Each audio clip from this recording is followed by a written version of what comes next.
국가보훈부 장관님, 네, 저는 저 국가정보원 출신입니다. 아 그러세요. 요즘 그 회자되고 있는 블랙요원 출신 홍장원 1차장을 선발한 당사자이기도 합니다. 네, 블랙요원들이 활동하다 보면 현지에서 비익성 또는 비노출 간접 활동을 위해서 그 현지 국가의 국적을 취득하기도 합니다. 불행하게도 많은 분들이 제 동료들이 순직을 했습니다. 당연히 외교 문제가 생기기 때문에 국가에서는 그 사람들의 존재를 부인합니다. 현지에 버려지기도 하고 어디에 묻혀 있는 거 물론 저희가 나중에 수습하기는 합니다만 그분들은 현충원에도 묻히지 못하죠. 공식적으로 대한민국 국민이 아니기 때문에. 그럼에도 불구하고 원망하는 것을 그렇게 듣지 못했습니다.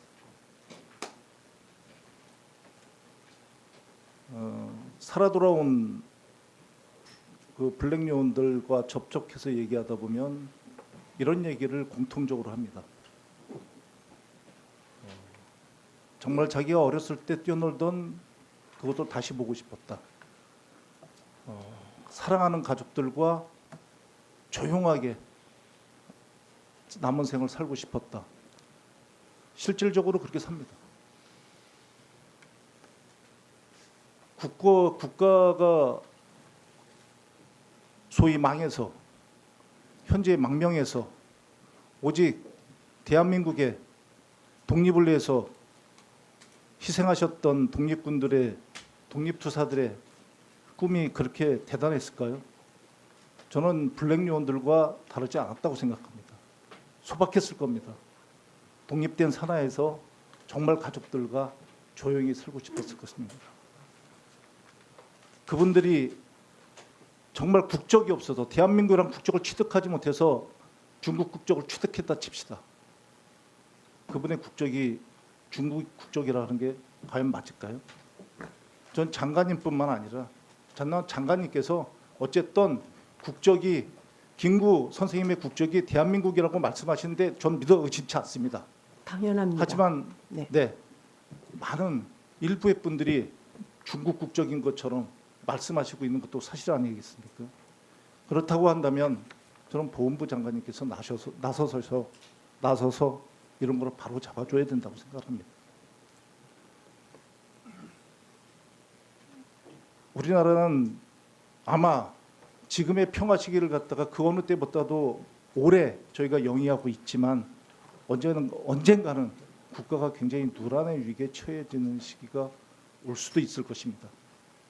그런 시기가 됐을 때 우리 모든 대한민국 국민이 일치단결해서 극복하고자 한다면 적어도 국가를 위해서 희생하고 국가를 위해서 헌신한 분들에 대해서 저희가 예우를 다하지 못할 망정 정말 조롱에 가까운 그 사람들이 그렇게 원했던 정말 소박한 꿈 자기의 국적을 갖다가 회복하고 싶었던 그 소박한 꿈을 저는 밟아서는 안 된다고 생각을 합니다.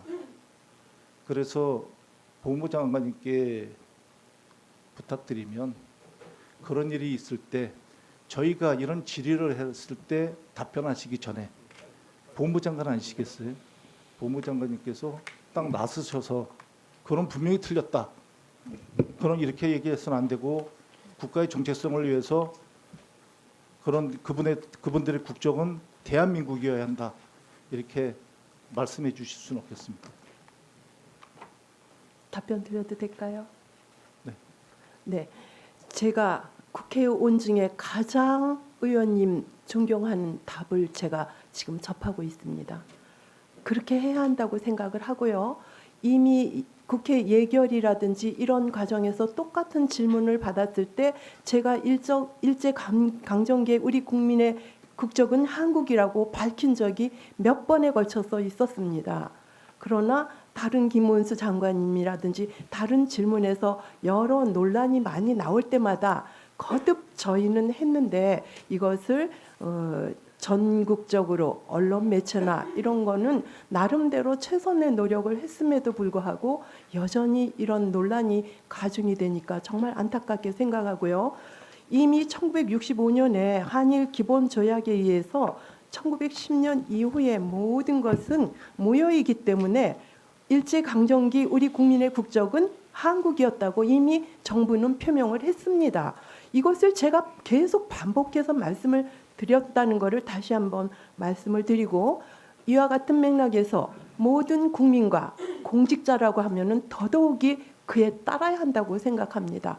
이것은 제가 한결같이 답변을 해드린 건데 오늘은 국정원과 관련해서 말씀을 비유를 해주신 것에 대해서도 다시 한번 감사를 드립니다. 저희가 조치를 할 수 있는 부분은 더 노력하도록 하겠습니다.